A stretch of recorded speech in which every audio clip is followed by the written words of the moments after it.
Alan Hibbard. I'm the Executive Director of the Buffalo Academy of Scholars. It's a private high school right here in Buffalo, and our whole philosophy is to create a customized learning environment for every student. So basically we let them choose their own definition of success, and then we try to incorporate whatever they come up with into a high school curriculum. This is a standard state curriculum for anyone who wants it, but about half of our students choose to have a customized curriculum. So if they want to take business math, they can. We actually have one student, well, a couple students who are entrepreneurs. They currently have their own business. And so one brings in her financials, and with the math teacher they do income statement, balance sheet, that kind of stuff. And so it's very, very personalized. There's two major kinds of students that we look for. The first is a student who's really trying to be successful in their current school, but there's some roadblock. Either the teachers are going too fast, or they go too slow, or there's too many kids in their class, or they need some kind of environment that they're not getting. That would be the first kind of student. The other kind of student is maybe not that motivated by school, and they're not trying that hard to do well because they don't see the value in it. And that's actually a lot of kids. These things were 3D printed actually. So one of the students is a 3D printing expert, and he's printed a lot of these things. This one's super cool. So this is actually 3D printed. This took a while. This, I think, was in 2 pieces, and then he had to put them together. So it's pretty amazing. I think we have a very good way of kind of teaching them why those skills are valuable and making the school experience relevant to them immediately. And we do that through a lot of hands-on activities such as podcasting or going out into the community and interacting with people and trying to solve their problems directly. We are chartered by the New York State Board of Regents, so we are an official private school just like any private school in Buffalo. And the diploma we give is a local diploma, just like any private school. And we are currently on a temporary provisional charter, and we apply for a permanent one at the end of the school year. And once we get that, we're just like the private schools who have existed for 150 years. Yeah, so we are completely compliant. And all of our teachers are certified teachers, which is a choice that we make. We don't have to have it that way, but we choose to make it that way. Yeah, quite simply, help students, help everyone. That's it. Help students, help everyone. And we don't like to overcomplicate it with, you know, preparing students for the workforce of tomorrow and like all that stuff. It's just help people. It's just help people. And when you think about any profession in the world, it's just helping people. Whether it's a school, a church, a business, if you're a financial advisor, an engineer, you're helping someone solve a problem.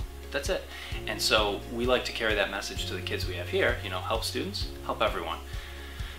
It's simple and it's effective. Nice. Yeah. People have a choice. You can choose where you go to school, and I'm a believer that you don't get an education, you take one.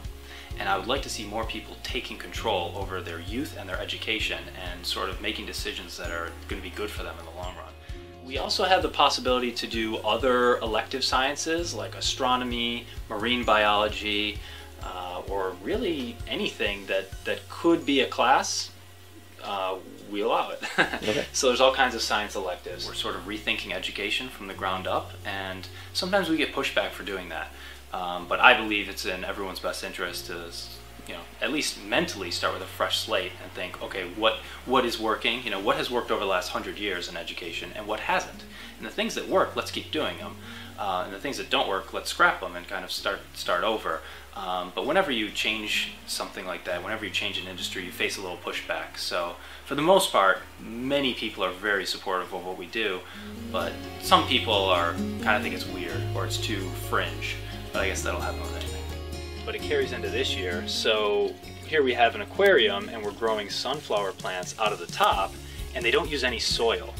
And the way we do that is by having special bacteria in the filter that process the fish waste and convert it into nutrients, and then filter the nutrients through the aquaponics system.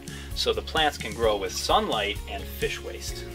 So nice. It's very cool. And so every once in a while we take them out, transplant them into larger pots or eventually into the ground, and keep putting new seeds in there. So cool. It's pretty awesome, and the kids love it. So all we do is feed the fish food, and then the system sustains itself. Nice. One of the things that I think hasn't worked is indoctrinating kids and saying, all right, sit in a room in a grid formation with a bunch of other people who are the exact same age as you, face forward, do something that some authority figure is telling you to do for a certain amount of time in the way that they want, and if you do that, you'll be successful in life.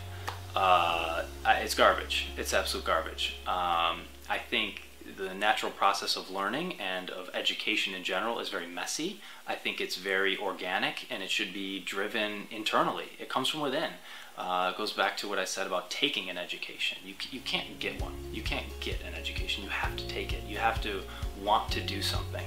And if you don't want to sit in geometry class, you probably shouldn't. You're not going to get anything out of it. So anyways, what we do here differently is we have much smaller class sizes. We have much more freedom over the type of classes you take and in what sequence you take them. And we only make kids sit in class for the minimum amount of time to meet the New York State standards. And then we say, after you do that, the rest of your time is yours. A couple students have come to us with social anxiety, so it wasn't so much academic, just that there was a lot of peer pressure, a lot of cliques, a lot of, peer pressure as a teen, yeah. For sure. And so they come here and they realize there's no bullying, there's no pressure, there's no cliques, there's no outsiders, everyone is welcome.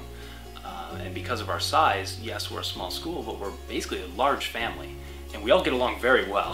A lot of families, they have fighting and, whatever, but sure. But we do get along really well. And so their social anxiety just evaporates in the course of a couple days. And so if you imagine what's possible over months or years, it's amazing. People become a new person when they spend some time here. It's amazing. I think life, learning, love, laughter are four sides of the same coin, and we bring that into everything we do here. That school should be fun. You should enjoy going.